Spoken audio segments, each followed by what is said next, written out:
Welcome to Melt University's 2020 summer program. This year, our virtual intern program will help you build your brand, inform you on a variety of career paths, and introduce you to top executives in sports and marketing. Here's your host, President and CEO of Melt, one of the largest independent sports and event marketing agencies in the country, Vince Thompson. Welcome back, students. Summer 2020, Melt University, virtual Melt University. We're rolling on. We've had a tremendous series of great podcasts, great leaders, great advice, great counselors.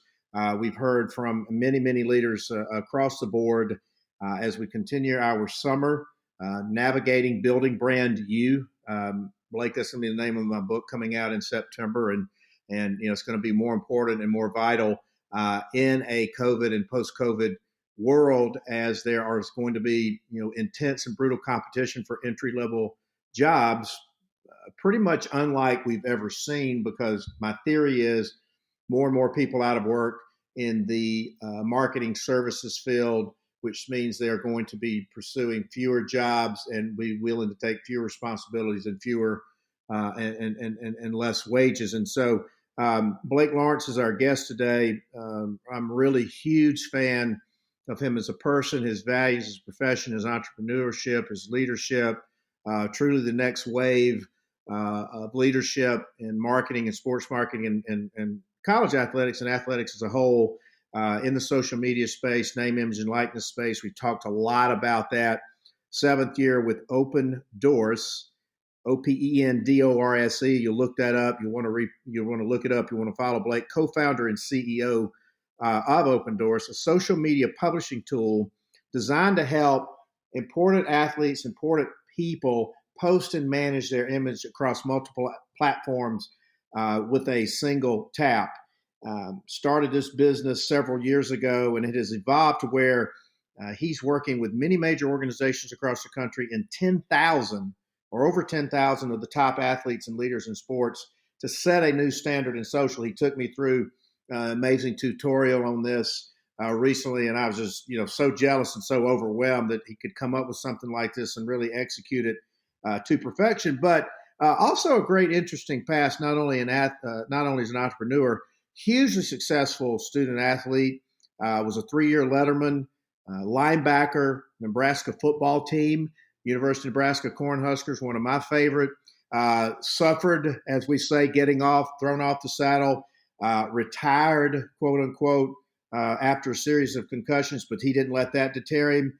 Got his MBA from the University of Nebraska as well. Has been a very famous entrepreneur, like I said, but worked his way up through, founded companies, worked with other companies. He learned, he got his tools in his arsenal, and even in his spare time, he co-hosts a weekly Nebraska football TV show called The Big Red Wrap Up. And but we've gotten to know each other pretty good recently, and just one of my my favorite people. So Blake, welcome to Melt University. We're honored to have you on today.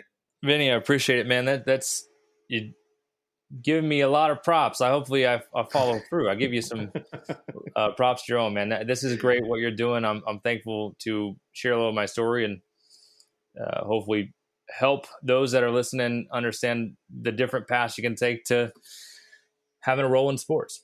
Well, and like I said, several great things that are sort of coming out of our podcast is that we are enlightening our students to new paths and new avenues of careers in sports business and collegiate sport business, which has been amazing. We're also enlightening them into the various areas of entrepreneurship. We're enlightening them that you can get off, thrown off your saddle. We're enlightening them into their passion. And we've had several great athletic directors on our podcast. We've had Ross Bjork from Texas A&M. We've had Alan Green from Auburn. We've had Greg McGarity from Georgia. We had Commissioner Sankey on last week. We haven't published that one yet. And we are learning a lot about new career opportunities. We're learning about NIL. We're learning about mental health. We're learning about compliance. We're learning about data and analytics, and getting a lot of positive feedback from the kids. But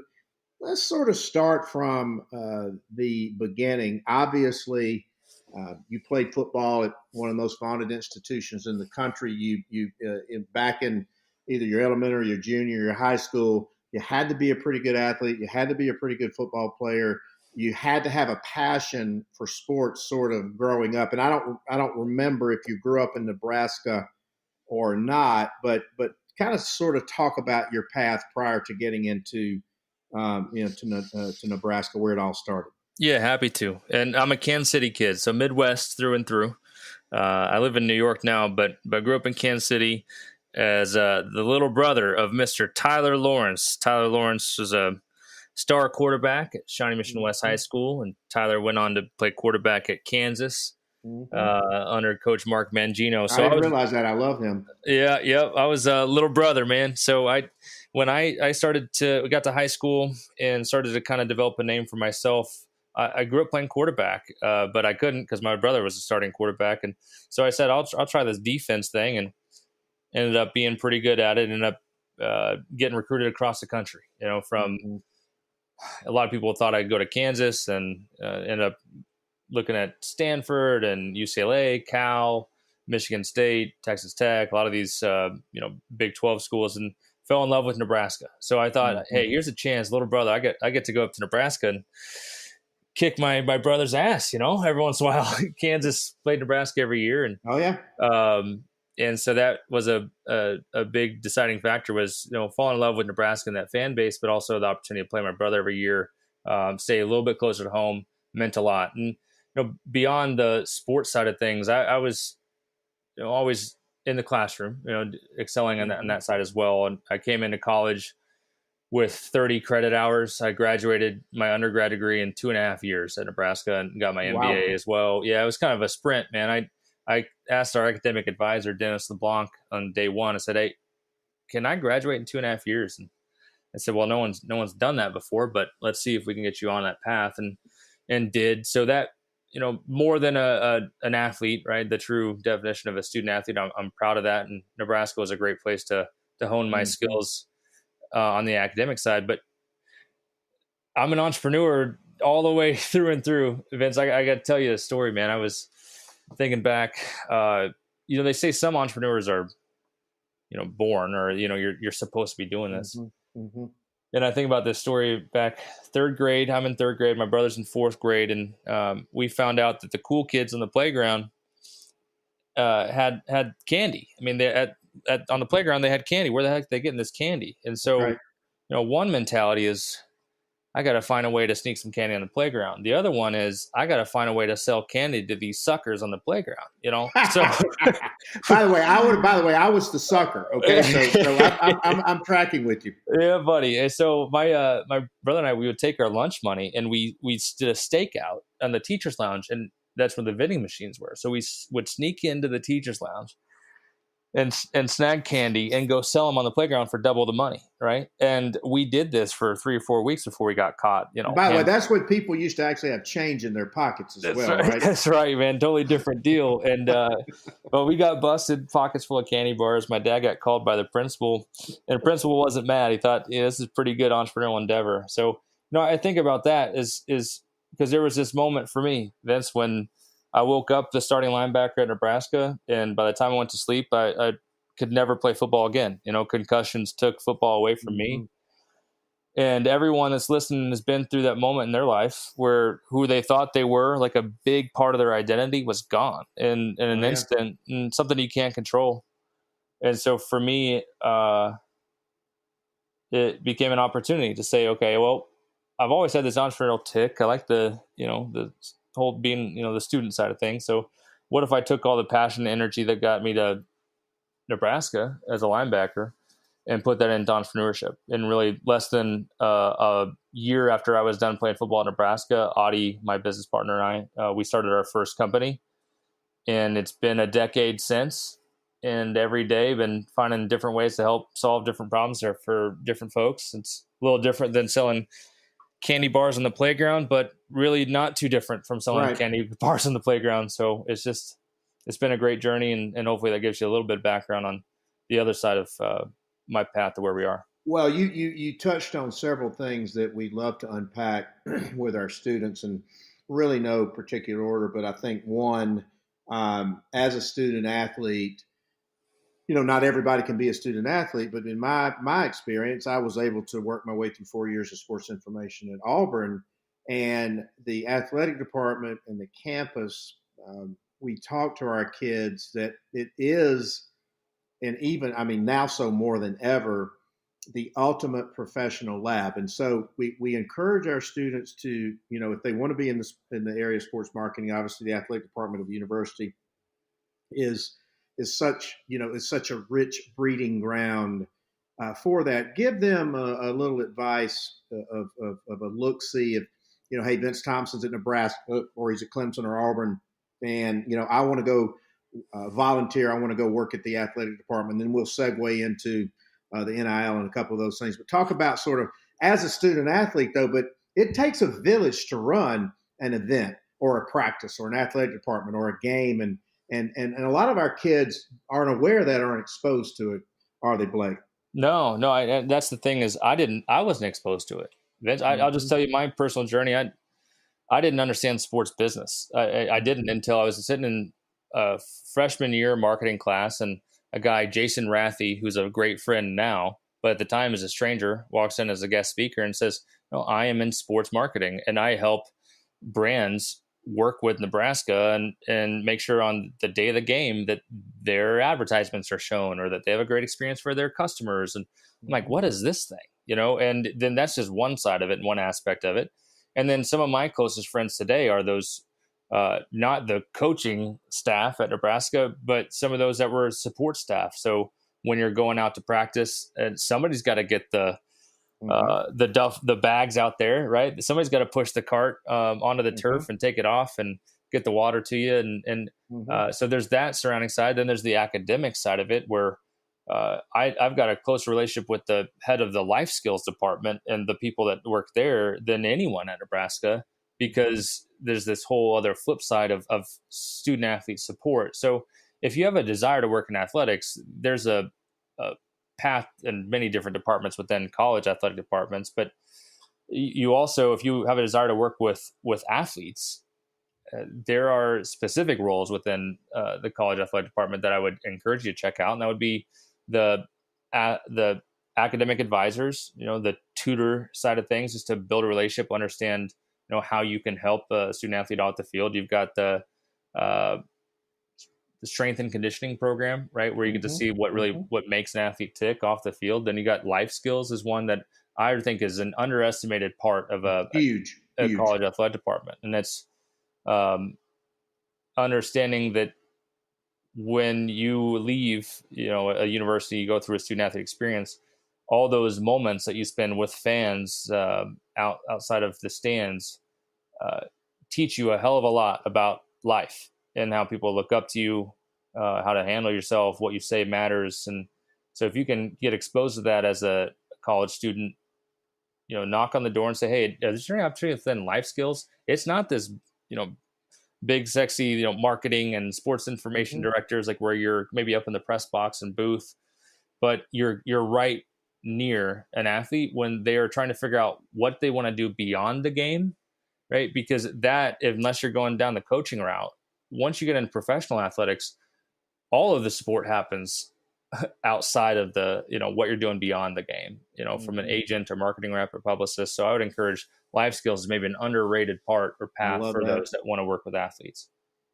And we, in an extension of that, what we also tell our students is that the lowest hanging fruit for not only on campus, but graduate from a job targeting perspective, the alumni and the sponsors of the University of Nebraska, because you have that emotional connection or that emotional hook with calling on Blake Lawrence as a potential employer. Talk about the importances, because what we're trying to do is point out to kids, hey, here's all these little tricks of the trade that you may not know that Blake and I want to share with you.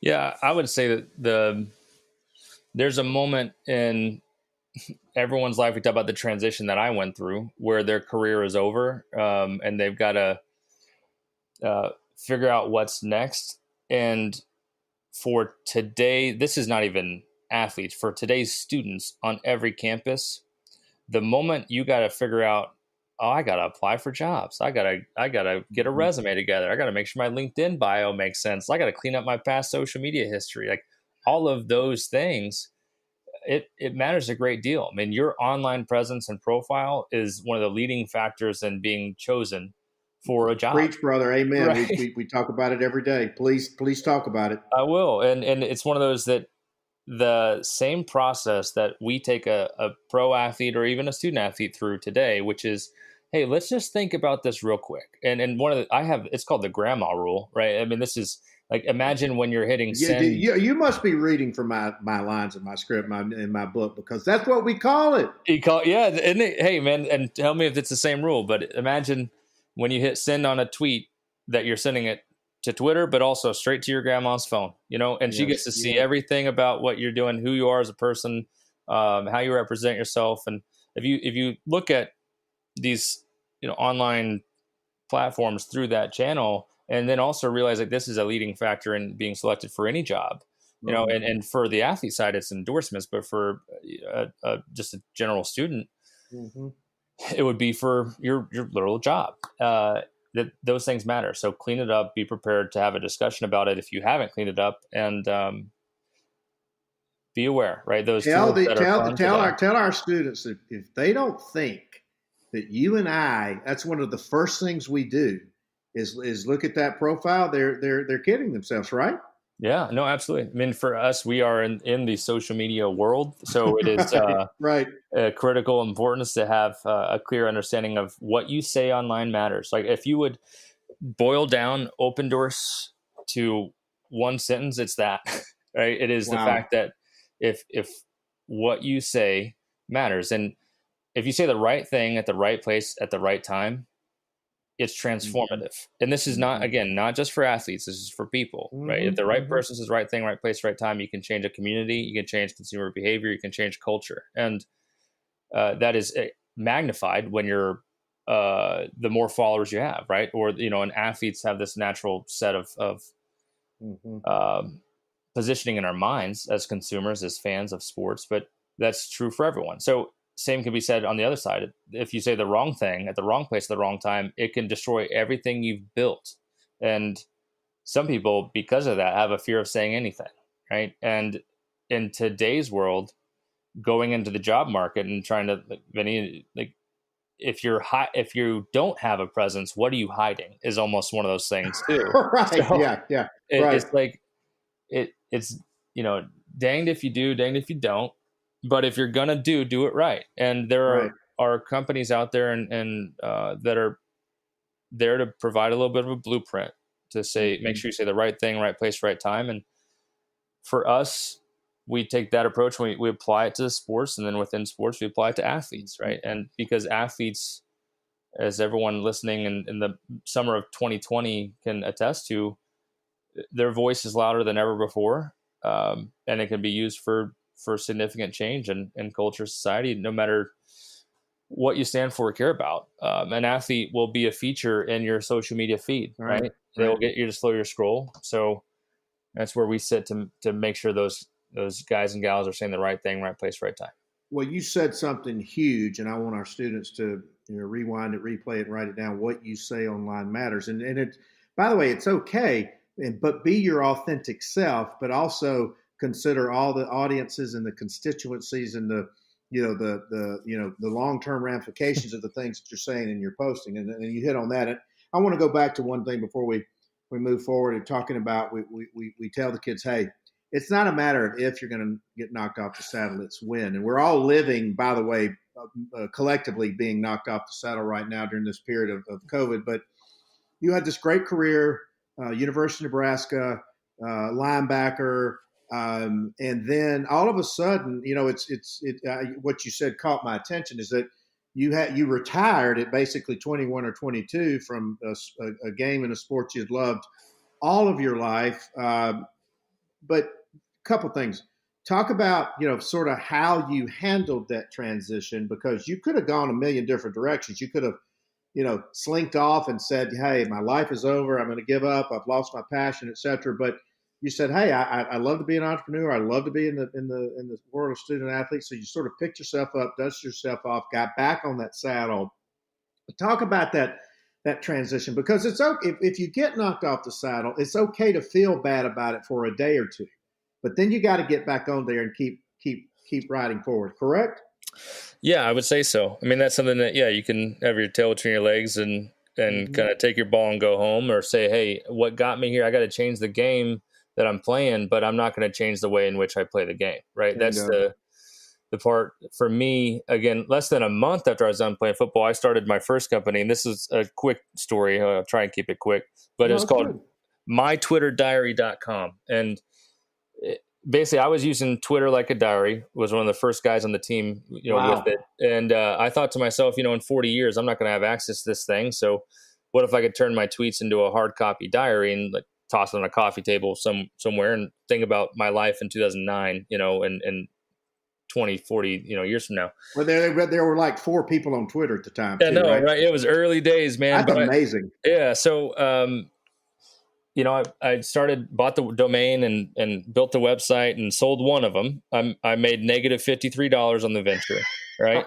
Right. But I'm telling you, like, this concept though, here's what happened to me is that I was looking for something to fill the time that was lost when my life changed without football. And I found it in, tinkering, testing, seeing if I can figure something out. Opportunity cost was incredibly low. I mean, a lot of times entrepreneurs that start young, you don't have the kids, wife, family, and you can just kind of go crazy with it. And it doesn't mean you shouldn't pursue your entrepreneurial desires that later you get in your career. But there's no excuses when you're early. If you do have that itch, scratch it. Right. And for me, again, I did not make money on that first venture, but I got a phone call from an investor out of Florida that had significant amount of cash, that had found the website and said, Twitter's not even make money on Twitter, but you're finding a way. Let's explore this. So we started to sit down and write out business plans and growth and development. And, all the way through this process, he didn't end up putting money in. But I'm sitting there, it's like, I'm 20 years old. 2 months ago, I was a starting linebacker at Nebraska. I'm now negotiating an investment round with an investor out of Florida. And wow. And for me, I learned one thing in that moment. Vince, it was, why wait, right? If you know more about the technology and the tools that are changing the world than the people in the boardrooms that write the checks to create the technology itself, then you might have a way to edge yourself into a room that you had no right to beforehand. And wow, yeah. So age became an asset for me, not a liability, when I started to pursue a path in technology and social media and digital media, because it's something we grew up with. And I'm now part of a different generation. There's my little brother who's 21 and my other little brother who's 13. It's just second nature to them. So the process, digital natives, I mean, they're wired different. They are. Most sophisticated generation of consumers in the history of the world. They are. And one of the things that I would say to anyone listening is that from that point forward, I thought to myself that I may not know everything when I walk into the room with folks that probably shouldn't give me the time, but I'm going to know more about this one thing than they do. Right. And that gave me an advantage. And to this day, I believe that it rings true, is that if you're going to be an entrepreneur, you got to pick something you're passionate about, because there's so many lumps and bruises that go along with starting something. It's not all rainbows and butterflies. It's a roller coaster with lots of ups and downs. It's brutal. Yep. But if you are passionate about it, then you're going to find a way to make that, the feeling ring true, when it's like, hey, I may not know everything, but I'm going to know more about this. And there's an obsession. I always say that there's a difference between, everyone's got ideas. Everyone listening in right now has an idea of something they want to do, something they want to start. The difference between entrepreneurs and founders and everyone else is that entrepreneurs and founders obsess over those ideas and they will them into existence. And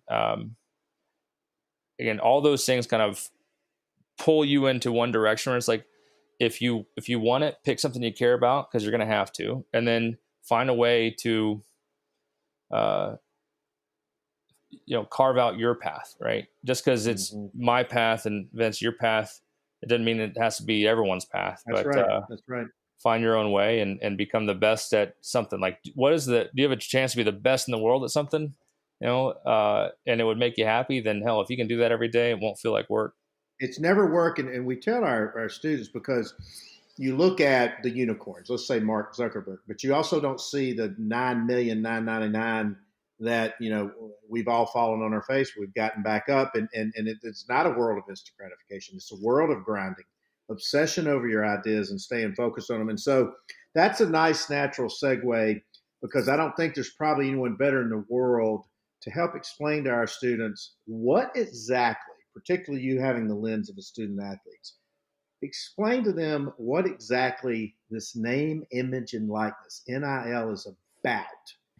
And then where you see the opportunities lie, because that'll segue into us explaining to our students what you do with Opendorse and where those opportunities are. Yeah, certainly. Well, name, image, and likeness as a subset of sports sponsorship and sports merchandising as a subset of the sports business. But this whole principle started a long time ago, where businesses trying to capture the attention of consumers, and then these consumers paying no attention to these businesses, but they were paying a lot of attention to sports, right? They would go to games, they'd listen on the radio, and then here comes the world of sports sponsorship. Well, if the businesses can't get the attention of the fan, let me go where the attention of the fans are, and that's to the stadium. So let's put up a billboard here and, signage in the stadium and that sort of thing. And then the businesses imagine seeing that fan after the game, sticking around just to get a glimpse of their favorite player on the team, and realizing that that's where this affinity really lies, is between these people and their favorite people on the planet, which were those superstars. And so then this became businesses working with athletes, and that, the natural endorsement athlete, Tom Brady talking about Under Armour, Michael Jordan talking about Gatorade, and that whole movement of when athletes are supporting businesses, it brings a tremendous amount of value to the business, as well as the credibility to the products they sell, and fans want to buy it. I know that's a super simple explanation of the endorsements, amazing. Right? But the challenge with that is that whole endorsement side, it takes a tremendous amount of infrastructure to make sure that business, like if you're a business in Atlanta, you can pick the Falcons or the Hawks, right? You can go through the Atlanta United, and that's easy. Those are big old buildings. But then if you think, well, I don't want to pick just a team, I want to pick an athlete on the team, then you're looking at hundreds of different options to wade through. Who's right, who's wrong, who has said the wrong things at the wrong place at the wrong time, who said the right things, right place, right time. And so like finding and selecting and sorting through that becomes a challenge for these businesses. And I know that this is, again, on the highly elementary side of it. No. This is good, because like I said, nobody's more qualified in the world to talk about it. And we know that it's a giant burgeoning issue. We also know it's going to be a giant burgeoning opportunity now and then into the future, particularly the student athletes that our kids are surrounded by every day. Yep. And that's so when you think about that, the infrastructure needed to support the athlete endorsement space is significant. It's like every single sports team has several people dedicated to sponsorship sales and sponsorship activation, but athletes don't, right? So that puts a lot of burden on the athlete to try and find those opportunities, or one agent can represent many of them. I'm going to get straight to the core point of this, but this concept here that, when you are using the Atlanta Falcons logo on a billboard, that's sponsorship. But what happens if you put Matt Ryan on the billboard? What do you call that, right? Like, are you just putting the word Matt Ryan? Does that matter? Do you need his face on there? Do you just need a photo of him? So that's name, image, and likeness. It's just imagine, but since it's a living, breathing person, right, you have to capture that in maybe three different sides. It's the name, but it's also the image of him, or something that looks like Matt Ryan. So that's the NIL. And in the college sports space, because of the infrastructure needed and the challenge of protecting the amateur status of student athletes, the NCAA has not allowed student athletes to make any money from endorsements, right, from name, image, and likeness rights. So, for instance, Trevor Lawrence advertising for, say, Head and Shoulders. Cannot happen. And that's one of those deals that would create a tremendous amount of challenges for protecting the amateur status. And amateur status is basically this concept that student athletes in college, they are not paid to play the game. They are really a separate subset of U.S. citizen with different rights and protections and whatnot. So if they are paid to play the game, then they become professionals, and that would actually create a lot of different challenges for the NCAA model. Well, that's all changing because unlike 50, 60, 70 years ago, where for an athlete to make money from name, image, and likeness through endorsements, they needed to show up on a billboard or do an appearance or, sell jerseys, sign autographs, like whatever it is. Today's athletes, given the advent of social and digital media, they can make money by hitting a green button and tweeting out a promotion for Coca-Cola or for Kellogg's or Campbell's Chunky Soup. They can start a YouTube channel and click the monetize button, start making money while they sleep, right? Like there is so many different ways in which today's athletes at the professional level are able to monetize their name, image, likeness that it's grown so loud the NCAA can't ignore it. That, okay, we used to restrict this type of behavior because of the infrastructure needed, the challenges, and it would mess with the amateur status of college athletes, but that excuse is no longer valid. So now you're going to enter a world where in 12 short months, more than 500,000 student athletes will enter the market for the very first time, this endorsement market. And the connection that they have to the college sports fan is incredibly powerful, right? The passion that lies within college sports is something that brands have wanted to tap into for so long. They've never been able. Giant emotional connection, multi-generation. You get a double bite. You love Blake Lawrence, and you also love the Cornhuskers, and you may have loved them your whole life, and your son and your grandfather may have loved them. That's right. And I would say that your professional sports heroes have probably started their career in a uniform that you loved and ended in a uniform that you didn't like, right? Ooh, but there's not a college athlete outside of some of the transfers that occur today, but that's rare. A college athlete starts their career in your uniform and ends it in your uniform, and for that reason, you are a fan for life on a different level, and you feel as if you were there before anyone knew him. And that is one of the most powerful connections in consumer behavior and consumer marketing in the world. In the world, because the college sports itself is irrational, right? And the concept of connecting to these logos and teams and competitions at a deep degree. It's but we love it. And then college sports is where the passion is off the charts. And then now that final step of the ladder, which is the college athlete, it's going to create a tremendous amount of value in the market for a lot of people. Athletes have to stay at the center of it, right? And this is going to be a way that if they are able to capitalize and make money through endorsement deals and name, image, and likeness rights in a way that doesn't distract them from the fact they still got to go to class, they still got to go to practice, they still got to be a good member of the team, then it's going to do great things for the college sports arena. And we're excited to, we help thousands and thousands of student athletes today understand their value and provide them tools to maximize that value. And, 12 months from now, be able to flip a switch and help them monetize it.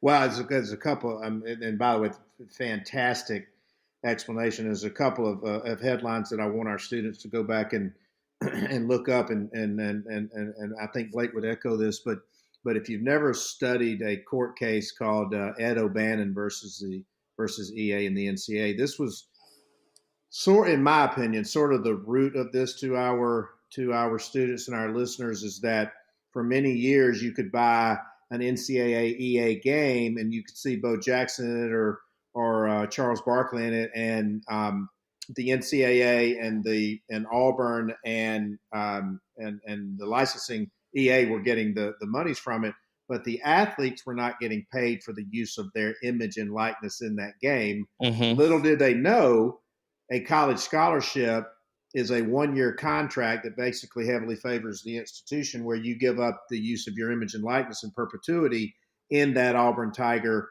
uniform. I think that's one big thing our students should look into. And then Blake, I recently watched the Last Dance, but the segment on Nike and Michael Jordan and Air Jordan is one of the most fascinating marketing segments and case studies that anybody and it was still a massive phenomenon. But those are a couple of other headlines on this, and so explain because I think that you're going to be obviously you're a giant company now, but you're going to be a giant company. It's going to be tremendous opportunities for our students across the country.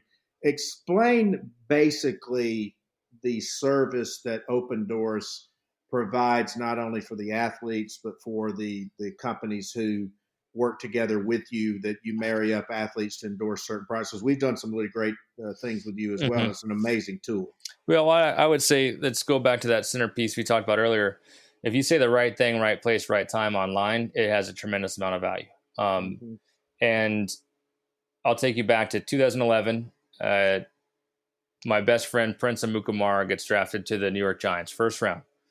And at the time, I had started a social media agency, myself and Audie, that we were helping businesses say the right thing, right place, right time online. And Prince gave me a call and said, hey, I think social media is going to be a big deal. I'm going to New York. I got 100,000 followers now. I need to know like how much this is worth. How do I get more followers? How do I turn this into value for charities I care about? Get endorsement deals. Can you help me? So I said, sure thing, let's do it. And, one of the things that we realized was, one, Prince had superpowers. I mean, if he said, hey, I'm going to be at the mall at 5:00, people would show up to the mall. He'd say, hey, I love these smoothies. People started buying the smoothies. And so that was incredibly powerful because we would work for a year to get a business to any level of engagement like that. And athletes have it naturally. Now, the challenge here is getting him to use those superpowers to say the right thing, right place, right time. Like we would create photos and videos and text them to him, email them to him, direct message him, set up Dropbox folders. Like we couldn't get him to actually ever say the right thing. Like he was, I mean, this feeling, man, athletes are busy. Like it wasn't Prince's problem. This is an athlete problem. Like these guys are the only people on the planet with the level of influence they have in our society that are not marketers, right?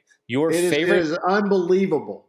Yeah. Your favorite musician is a good singer and a better marketer. Your favorite actor is a good actor, but a better marketer. Like somebody's helping them land these gigs. And it's usually themselves understanding if I say the right thing, I'm going to get the right gig. Now, athletes, they have the same level of influence as actors and musicians, but they're not marketers. I mean, they got there by performing at the highest level. So their focus is on the field, not their phone. And that became an opportunity for us where how can we help Prince say the right thing, right place, right time without taking him away from his focus? And we built Opendorse, this simple tool. You get a text message and it shows you a video or a photo and it says Twitter or Instagram or Facebook. And you hit a green button if you want to send it, or you hit a red button if you don't. That's it. Right. I built it for one dude, for my best friend, so I could actually get him to share the stuff we were making for him. Now, isn't that wild? It's great. So he showed it to Golden Tate and Eric Decker and Demaryius Thomas, and then we got a phone call from the NFL Players Association a month after we launched this thing and said, "Hey, can we use this for every NFL player?" And we just were solving the right problem at the right time. And since then, building a tool to help my buddy, you'd never think that 8 years later and 13,000 athletes around the world, from Prince to Alex Morgan and Phil Mickelson and, the Odell Beckhams and Patrick Mahomes, like those are the other guys on the other side of this platform. But we're still sitting there, trying to maybe relive that first moment where when we got Prince to use this thing for the first time, I felt like, if his career ended tomorrow, we at least had him on a path to build an audience that will last him a lifetime, right? Because you never know how long your time in the spotlight is going to last. So we sit there to make sure that the athletes that use our technology, that trust Opendorse, like we are there to maximize their endorsement value, so they can create a lasting impact that goes well beyond their time on a team or in a league. And again, there's so much of the center part of this company that is, if we could just help one more athlete Right. say the right thing, right place, right time, and help add a little bit of value here and there. We're doing our job. So that's the athlete side. On the brand side, once you have simplified, access is really difficult. Then reliability is even harder. Like getting access to the most influential athletes on the planet. Where do you start? There are thousands of talent agencies and marketing reps. And you could go to 10 different places to get access to one guy. Opendorse gives you access to 13,000 in one login. And then once you're in there, it's like, when you're shopping on Amazon, Vinny, and you like Amazon Prime because it's coming, man. Like it's going to be there on time. You don't have to hassle about it. Right. And then you see that little shoddy, vendor over here, which same product, but it's not going to, you don't know if it's going to get there on time. Right. Opendorse is like Amazon Prime, baby. Like you're going to get that post. You're going to get that guy to say that thing, that date, that time. And that creates a lot of opportunity and value for the brands that entrust Opendorse, and the athletes on their side is as simple as a green button or a red button still today.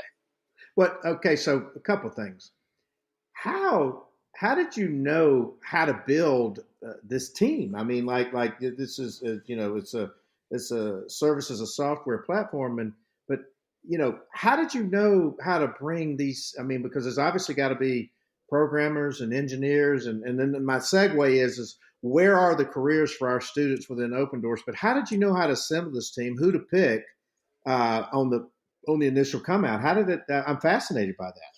Yeah, well, I would say that we were building up our first company that we had bootstrapped, and it was this Audie and I, and we added another one, and it was a social media agency. So we started to have some need for technology development. So I put out a post on Facebook, said, "Hey, I'm trying to build software. I have no idea how to do this." I was a marketing major, got my MBA, and we convinced a software engineer to quit his high-paying job, take a 70% pay cut, live in his uncle's basement, and work on the software with us. And without that first move of somebody raising their hand saying, "I believe in the vision in which you have for this company, and I'm willing to quit my job to help you create it." I mean, you got to build a team of people that care, that share that passion, because they're going to have to get through some ups and downs as well. But also, you think about any sports team. If you're listening to this, you probably have some interest in sports and marketing and whatnot. But right. If you've been on a team or watched a team, not everybody plays quarterback. You got to have a wide receiver, running back, a right tackle, center, guard, and hell, there's a kicker on every team too, right? And so you got to build up a balance, right? And for us, it was one, they had to care, they had to be passionate, and then two, they had to have a skill set that we needed to fill. And so we evolved, one by one. But again, the thing I look for more than anything else in skill set is give a shit. I'm sorry, that's direct language, but like it is care, because this ain't easy, man. Like if you want the easy 9 to 5, then a startup tech company probably isn't it for you. But if you want it, then that's what we got. And if you want to, once you're in, you're all the way in, then we're going to win some games together. It's going to be fun. So, well, Blake, I try to explain to our students, because I see it a lot with my organization, is that they'll be there 3 or 6 months and they want to come sit in my chair. And I'm like, I've been doing this for 40 years. I was stuffing envelopes at Auburn University when I was 18 years old. And I still do that. And to your point about paying the price and paying your dues, and that's a good segue, because we tell our kids, it's going to be in my book, we talk about it a lot, that LinkedIn is the best and most valuable networking and relationship building tool that has ever been created, without a doubt. It's the most amazing thing. And so I'm sure you get a lot of requests on LinkedIn. I get a lot of requests on LinkedIn for advice or resume or this or that.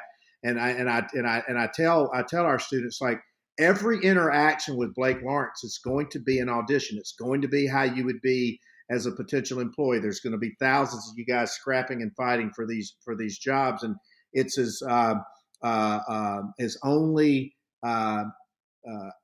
as important as you make it. But what gets Blake Lawrence's attention when somebody reaches out on LinkedIn or email? Give us some of the tricks of the trade. We always want to talk to the great ones about what gets What gets the great one's attention? Hey, if you want to email me, right, then your subject line, just make it memorable. That's it. Like I'm Right. telling you, there's certain ways, and especially, you give a presentation at a school, you do this or that. And I always tell somebody, hey, if you're going to send me an email after this, mention something I said in the presentation I just gave, because like that will show me that you listened, and also that you listened to me telling you what I want, how to get at my attention. So that matters. And there's a lot of balance. Like if you're listening and you're trying to go into a job market, your resume matters. For me, I read the cover letter, and if I like the cover letter, I just do a quick glance at the resume. But I want to know where you're going, not where you've been. And that, to me, because you may not, if you have that mentality to life, then you might apply for that job that you're not qualified for, but because you can't change the past, all you can do is change the way in which you're going to take your past and springboard into the future. So for me, I follow and live by that, where I read the cover letter, and so many people skip over the cover letter to standardize, hey, I want to be a part of this, and switch out this name for that name. And what that does for me is say, like, you applied to 20 different jobs, not this one. And we are, no matter how big you get, you're still when you're a founder, this is your baby, and you want somebody that's going to take care of your baby, man. And that's like, show me in the cover letter that you know what my baby looks like, that you won't lose her, and Spot on. analogies aside, those things matter. So to capture my attention, write a witty subject line in your email. And if you're looking to apply for a job in which I'm anywhere tied to, know the cover letter matters more than the resume. Well, and here's the thing that we tell them is because one of my giant pet peeves, because we've got generic sites, careers at Melt, infos at Melt, etc. My pet peeve is attaches my resume. I need to make X amount of dollars. I immediately flush those, as opposed to saying either dig and find Blake or Vince's email, or if it's coming to a generic site, make it personal. Hey, Mr. Lawrence, go Huskers. Congrats on your entrepreneurial success. I really love what you're doing.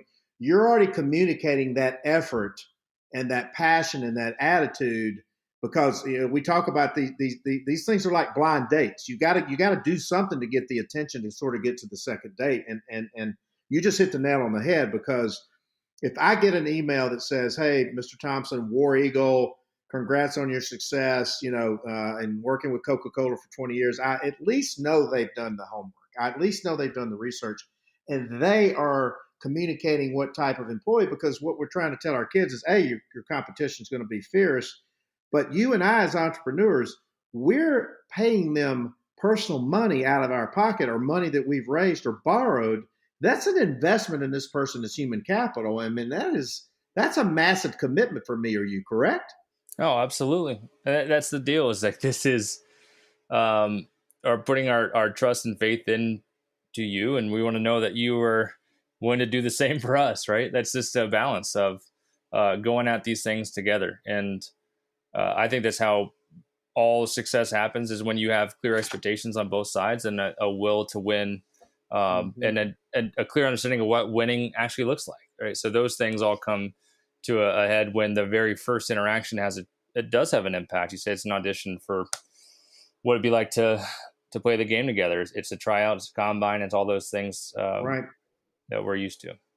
Well, this has been fascinating. And as we wrap, we always like to ask our leaders and our experts and people who've given their time, share some of your go-to books, podcasts, resources, traditional, non-traditional, that can help and inspire our kids. We've gotten some tremendous answers and feedback from this one. But as a successful entrepreneur, who and what are yours? I would say that the podcast "How I Built This" with Guy Raz is really fascinating. He sits down with the founders of some of the most well-known startups and major companies on the planet, from Slack to Peloton, or Allbirds, SoulCycle, those types of brands that are in the news today, and says, how'd you build this? And they take you all the way back to the days selling candy bars on the playground, and that's a good one just to say, how the heck did this happen? And it's never a straight line. And there are so many times you take for granted that this business has always been here. It's always been doing this thing. And that is never the case. There's a person out there that sacrificed a great deal to make that possible. So that's a good one.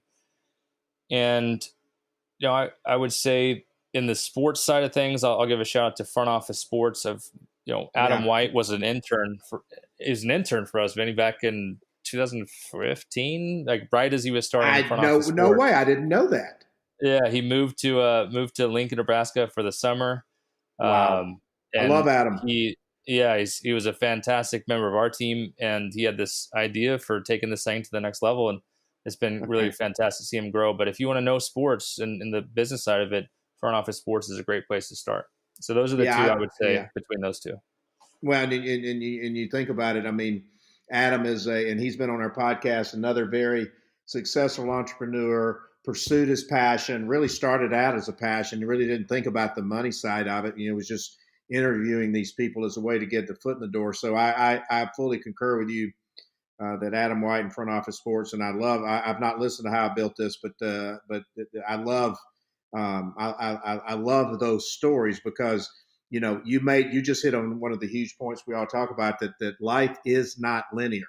It's going to be like the Great American Scream Machine. It's going to be like that scribbled line, and we're all living it now in this crazy world and environment that we're living in. But Blake, I want to thank you. I mean, this has just been such an amazing, insightful, inspirational session as the CEO and co-founder of Opendorse. I mean, guys, if you want to follow a leader in this industry, not only as an entrepreneur, but what he's doing in this name, image, and likeness space, and where these opportunities are, there's not really a better person or individual. I think you guys could see and hear and feel that passion. But Blake Lawrence, we certainly appreciate your time and your wisdom today. I really appreciate it. Vinny, I appreciate the friendship and looking forward to seeing this roll out, and thankful to be a part of it. You're doing great things for the industry. You always have been. And this is the next way to give back this next generation, man.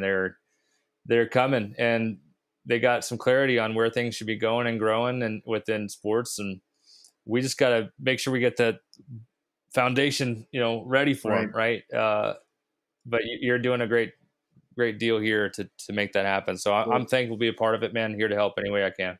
Well, thank you so much. And students, like I said, listen to this, reach out to Blake, follow him. He's amazing. Re-listening to it. So summer 2020, Melt University, virtual Melt University. We continue to roll on with Blake Lawrence. Thank you so much. Thanks, Vince. Hope you enjoyed today's virtual class. We'll be back soon with another edition of Melt University 2020.